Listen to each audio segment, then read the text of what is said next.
Shalom semuanya. Shalom. Gimana kabar kalian di rumah nih? Saya doakan semoga sehat-sehat saja ya. Amin. Bersyukur kembali kita dapat melakukan ibadah service online Persekutuan Pemuda.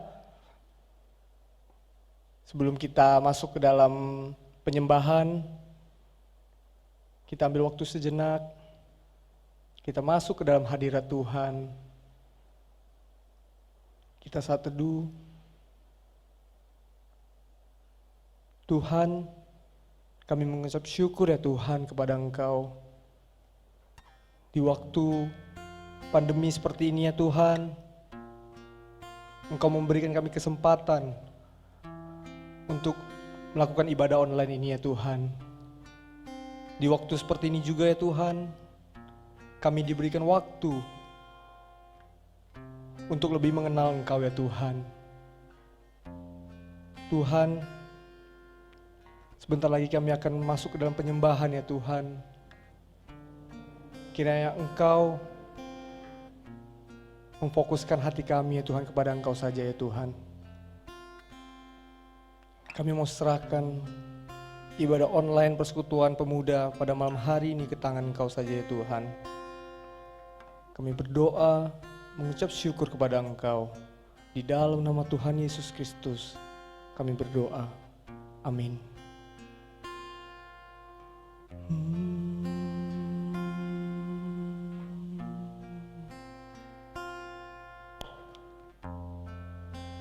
Dekat padamu itu rinduku.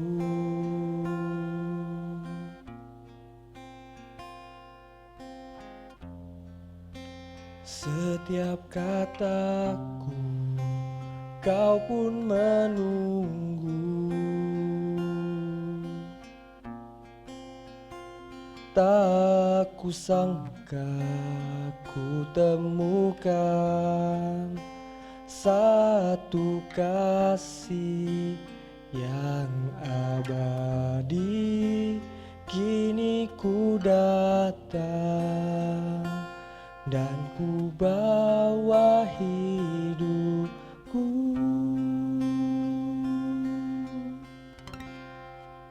Memandang wajahmu, mengikuti kebaikanmu, mengejar hadirmu di dalam hidupku. Membawa sembahku, menyatakan kebesaran-Mu, mengejar hadir-Mu di dalam hidupku.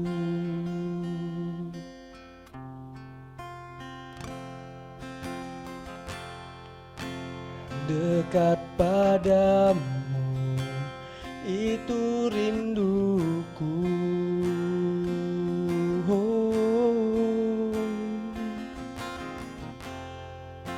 Setiap kataku kau pun menunggu. Tak kusangka ku temukan satu kasih yang abadi. Kini ku datang dan ku bawa hidupku.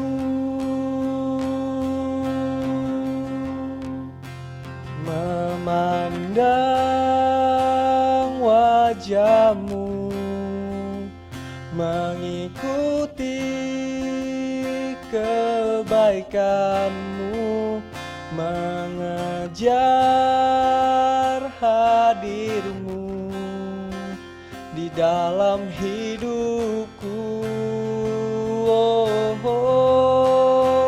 Membawa sembahku, menyatakan menyatakan kebesaran-Mu, mengejar hadir-Mu di dalam hidupku, membawa sembahku, menyatakan kebesaran-Mu, mengejar hadir-Mu di dalam hidupku.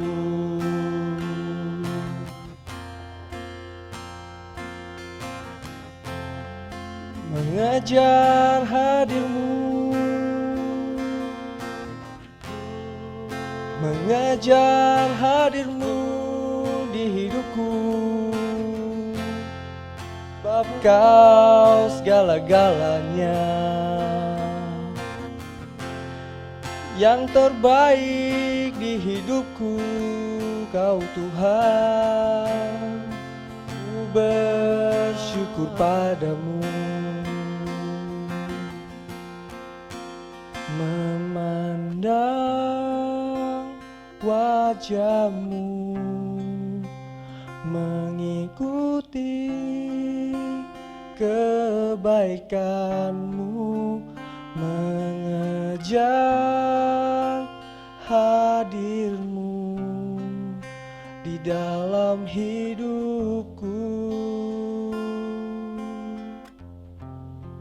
membawa sembahku, menyatakan kebesaran-Mu, mengejar hadir-Mu di dalam hidupku.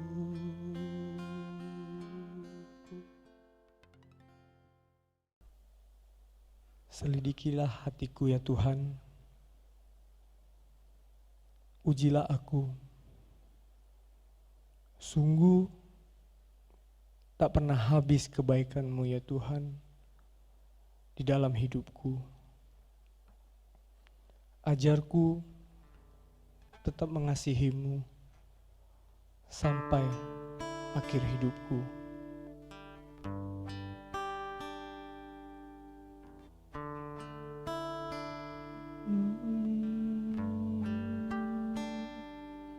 Selidiki aku, lihat hatiku, apakah ku sungguh mengasihi-Mu, Yesus. Kau yang Maha Tahu dan menilai hidupku, tak ada yang tersembunyi bagi-Mu. Telah kulihat kebaikan-Mu yang tak pernah habis di hidupku. Ku berjuang sampai akhirnya Kau dapati aku tetap setia.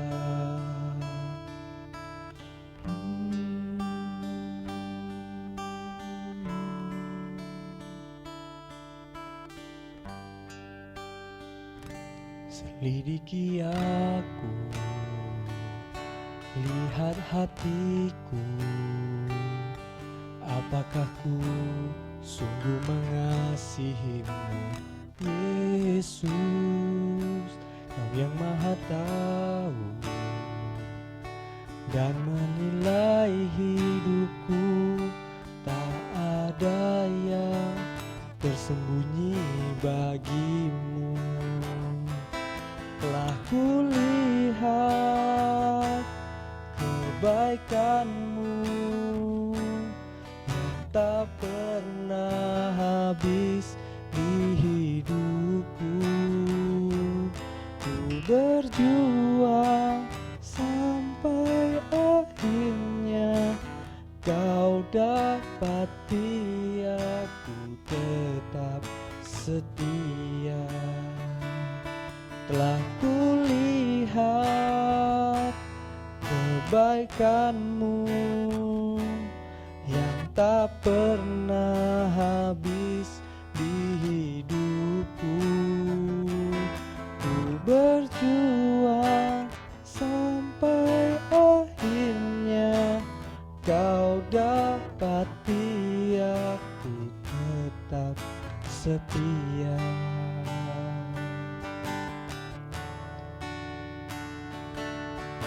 Tuhan, selidikilah hati kami dan pikiran kami ya Tuhan. Karena Tuhan, hanya Engkau yang tahu pergumulan kami ya Tuhan. Hanya Engkau yang mengerti kehidupan kami ya Tuhan. Tuhan, ajar kami ya Tuhan.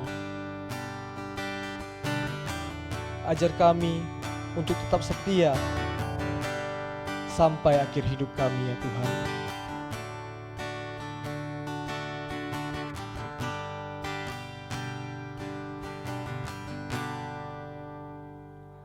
Telah kulihat kebaikan-Mu yang tak pernah habis di hidupku.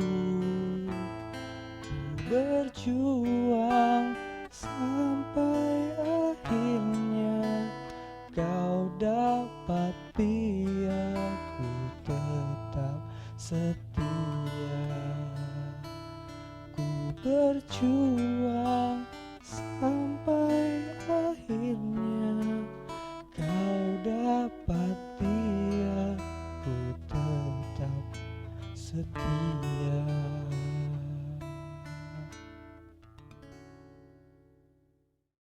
Mari saudara-saudara kita sebelum mendengar firman, kita akan berdoa terlebih dahulu. Tuhan, kami datang kepada Engkau dengan segala rendah hati. Kami sungguh membutuhkan firman Tuhan di dalam kehidupan ini, supaya firman-Mu itu yang menuntun hidup kami di jalan yang benar. Firman-Mu itu juga yang memberikan kekuatan kepada kami dalam menghadapi tantangan dan hambatan dalam hidup ini. Firman-Mu itu juga yang akan mengubah kehidupan kami sehari lepas sehari, supaya hidup kami baik dan berkenan di hadapan-Mu. Berbicaralah Tuhan, kami siap mendengar. Kiranya apa yang hamba-Mu persiapkan Tuhan sempurnakan. Berkati setiap orang yang mendengar, punya kerendahan hati untuk menerima nasihat firman Tuhan, mengerti dan mengaplikasikan dalam kehidupan. Dalam nama Yesus kami berdoa. Amin. Saudaraku yang terkasih, saya mengambil tema hari ini adalah God has a reason. Tuhan mempunyai alasan. Mari kita membuka Alkitab kita dari Injil Yohanes pasal 11. Injil Yohanes pasal 11. Kita akan baca seharusnya 1 sampai 42, tapi kita hanya baca 1 sampai 4 terlebih dahulu, dan nanti kita akan lanjutkan di dalam pertengahan khotbah. Demikian bunyinya. Ada seorang yang sedang sakit, namanya Lazarus. Ia tinggal di Betania, kampung Maria dan adiknya Marta. Maria adalah perempuan yang pernah meminyaki kaki Tuhan dengan minyak mur dan menyekanya dengan rambutnya. Dan Lazarus yang sakit itu adalah saudaranya. Kedua perempuan itu mengirim kabar kepada Yesus, Tuhan, dia yang Engkau kasihi sakit. Ketika Yesus mendengar kabar itu, ia berkata, penyakit itu tidak akan membawa kematian, tetapi akan menyatakan kemuliaan Allah. Sebab oleh penyakit itu anak Allah akan dimuliakan. Ayat ke-5 dan ke-6 saya lanjutkan. Yesus memang mengasihi Marta dan kakaknya dan Lazarus. Namun setelah didengarnya bahwa Lazarus sakit, ia sengaja tinggal 2 hari lagi di tempat di mana ia berada. Saudara yang terkasih, pernahkah di dalam hidup ini engkau bertanya kepada Tuhan, Tuhan, mengapa aku mengalami kegagalan berulang-ulang? Tuhan, mengapa hidupku selalu di dalam keterbatasan? Atau saudara bertanya, mengapa Tuhan aku mengalami ketidakadilan di dalam hidup ini? Atau saudara bertanya, Tuhan, aku berulang-ulang kali mengalami kekecewaan dan tidak ada yang peduli dengan hidupku. Tuhan, mengapa persoalan demi persoalan datang? Atau saudara sekarang sedang mengalami sakit penyakit dan mungkin doa dan penyakit saudara tidak kunjung sembuh. Dan mungkin pertanyaan-pertanyaan yang lain. Mengapa Tuhan hal ini terjadi kepadaku? Dan saudara juga mungkin berteriak sama Tuhan. Saya percaya Tuhan Maha Kuasa. Ia sanggup menolong. Ia dapat melepaskan saya dari penderitaan ini. Kalau saya sakit, Ia dapat menyembuhkan. Namun mengapa Ia tidak melakukannya? Saya kira hari-hari ini banyak orang percaya bertanya hal-hal seperti ini, saudaraku. Ya, saya percaya Tuhan Maha Kuasa, Tuhan Maha Besar, Tuhan sanggup menolong, Tuhan sanggup menyembuhkan. Tapi mengapa Tuhan tidak melakukannya? Oleh sebab itu hari ini saya ingin mengajar saudara beberapa kebenaran supaya saudara bisa memahami akan kehidupan ini sebagai anak Tuhan, sebagai orang percaya, bagaimana kita harus menjalani kehidupan ini. Dari kisah Lazarus kita belajar 3 kebenaran saudara dalam hidup ini. Saudara pegang, pertanyakan tadi. Saudara bisa menjawab pertanyaan-pertanyaan yang saudara pertanyakan tadi. Yang pertama, saudaraku, orang percaya akan mengalami hal-hal yang baik, tetapi juga akan mengalami hal-hal yang buruk. Saya ulangi, saudaraku. Orang percaya akan mengalami hal-hal yang baik, tetapi juga akan mengalami hal-hal yang buruk. Perhatikan ayat yang ketiga. Dan Lazarus yang sakit itu adalah saudaranya. Kedua perempuan itu mengirim kabar kepada Yesus. Tuhan, dia yang Engkau kasihi sakit. Perhatikan di sini. Satu kalimat ini, dia yang Engkau kasihi sakit. Artinya orang yang dikasihi Tuhan pun bisa mengalami sakit penyakit. Artinya orang yang dikasihi Tuhan tidak kebal daripada sakit penyakit. Jangan percaya dengan pengajaran yang mengatakan kalau kita anak Tuhan kita bebas daripada sakit penyakit, semua hidup kita baik, semua hidup kita lancar. Tidak, saudaraku. Orang yang dikasihi Tuhan pun bisa mengalami sakit penyakit. Kita mungkin tidak mengerti mengapa demikian. Mengapa Tuhan izinkan orang percaya mengalami sakit penyakit? Itu adalah kebijaksanaan Tuhan. Kita tidak mengerti, tetapi kita harus percaya kepada kedaulatan Tuhan. Otoritas Tuhan dalam hidup ini. Kadang-kadang Allah tidak mengangkat hal-hal yang buruk dalam hidup ini. Karena itu termasuk, karena itu sudah include di dalam rancangannya yang indah buat saudara dan saya, orang percaya. Perhatikan baik-baik. Sekali lagi, kadang-kadang kita tidak mengerti mengapa Tuhan mengizinkan hal yang buruk terjadi dalam hidup ini, termasuk sakit penyakit, termasuk kegagalan-kegagalan tadi, termasuk saudara mungkin mengalami penderitaan, mengalami persoalan yang besar. Kita sudah berdoa, tetapi Tuhan tidak mengangkat hal yang buruk itu dalam tanda petik. Karena itu memang sudah termasuk atau include di dalam rancangannya yang indah buat saudara dan saya.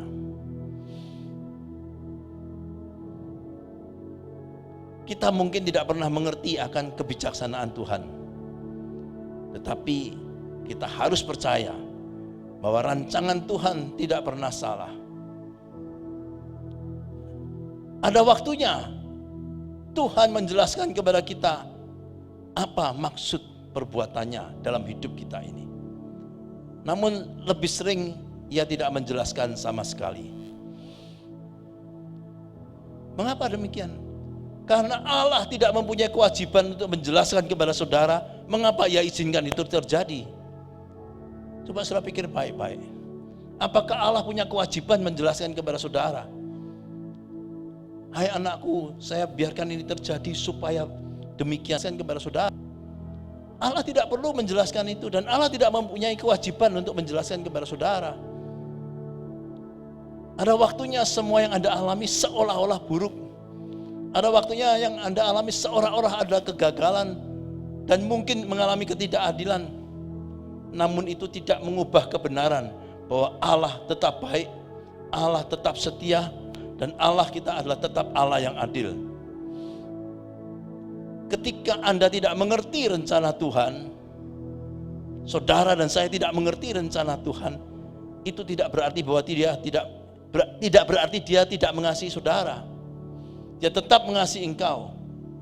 Hanya keterbatasan kita ini yang membuat kita tidak mengerti akan kehendak Allah, akan maksud Allah, akan rancangan Allah, akan kebijaksanaan Allah, hikmat Allah. Kita ini terbatas dan ada hal-hal yang di luar kemampuan kita untuk mengerti Allah yang tidak terbatas. Itu yang pertama, saudaraku, bahwa orang percaya akan mengalami hal-hal yang baik, tapi jangan lupa kita juga akan mengalami hal-hal yang buruk. Dan jika itu memang diizinkan Tuhan terjadi, pasti ada maksud Tuhan. Percayalah, maksud Tuhan di dalamnya pasti baik. Karena rencana Tuhan buat saudara adalah baik adanya. Kebenaran yang kedua, jadwal waktu Allah sempurna, walaupun seakan-akan dia sangat terlambat. Kalau saudara baca ayat 6 tadi dikatakan, ia sengaja tinggal 2 hari lamanya di tempat itu.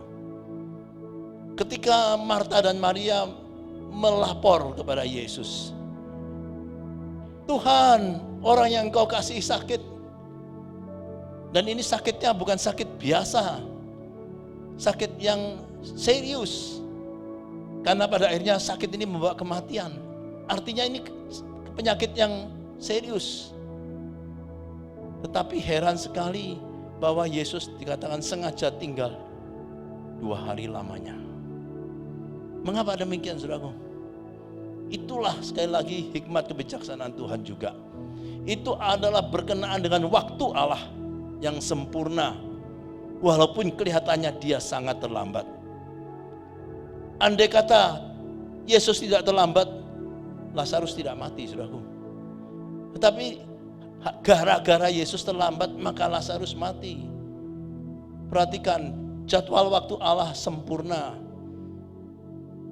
Jadwal Tuhan tidak akan berubah hanya karena saudara mendesak dia, hanya karena saudara memprotes Tuhan. Tuhan punya waktunya yang tepat.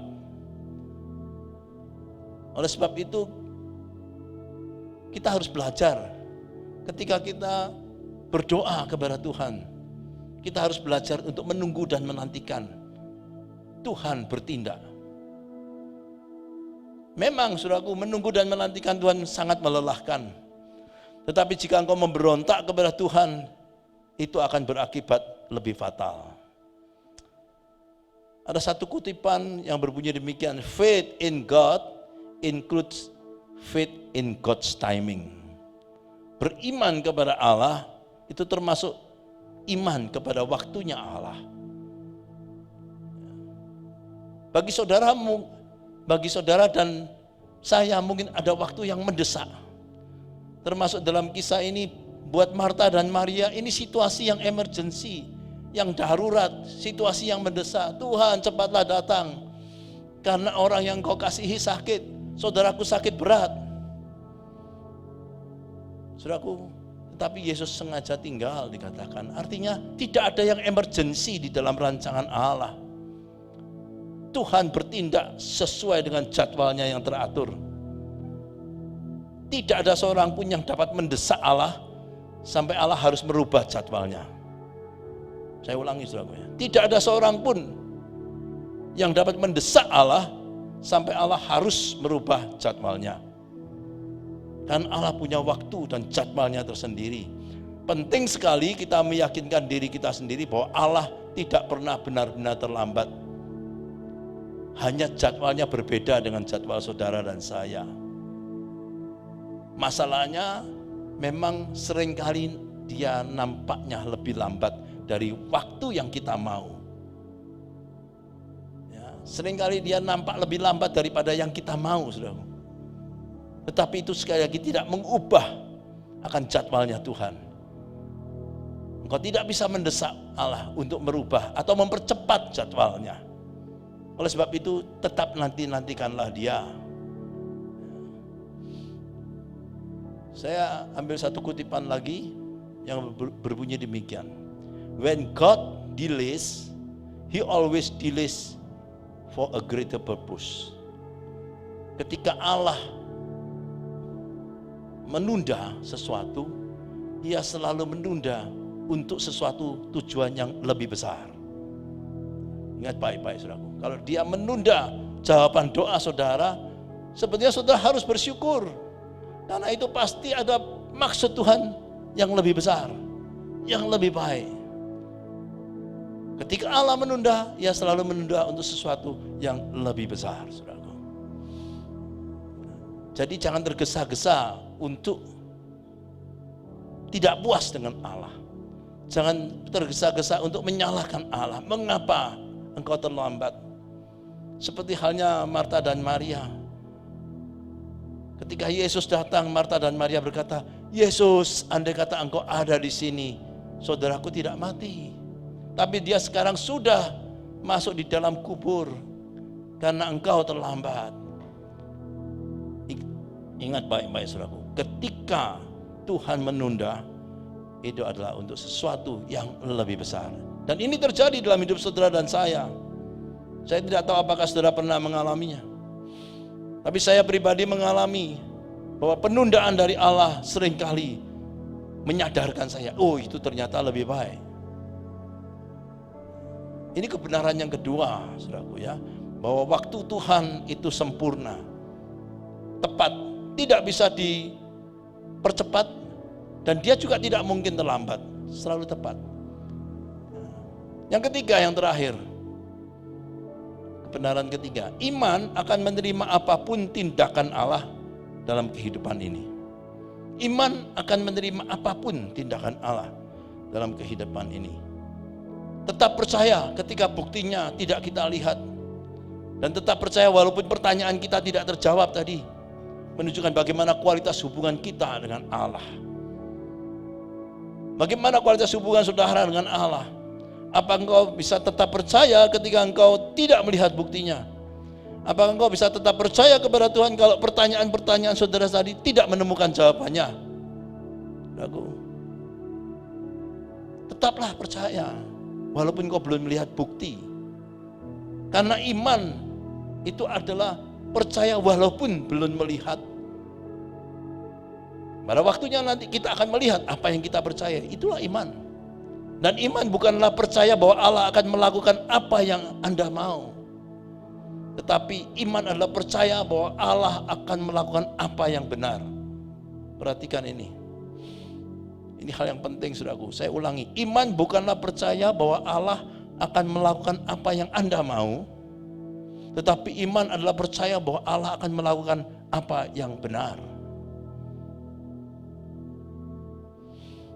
Saudaraku yang terkasih, ujian terbesar dari iman adalah ketika Anda tidak mendapatkan apa yang Anda inginkan, tetapi Anda tetap bisa berkata, terima kasih Tuhan. Atau dalam kalimat yang lain, ujian terbesar untuk iman adalah ketika Allah tidak menjawab doa saudara, tetapi engkau tetap bisa berkata, terima kasih Tuhan. Ujian terbesar tentang iman adalah ketika Allah tidak mengabulkan permintaan saudara atau menunda permintaan saudara, tetapi engkau tetap berkata, Tuhan terima kasih karena aku tahu semuanya baik, dan jika engkau menunda itu adalah untuk sesuatu yang lebih besar.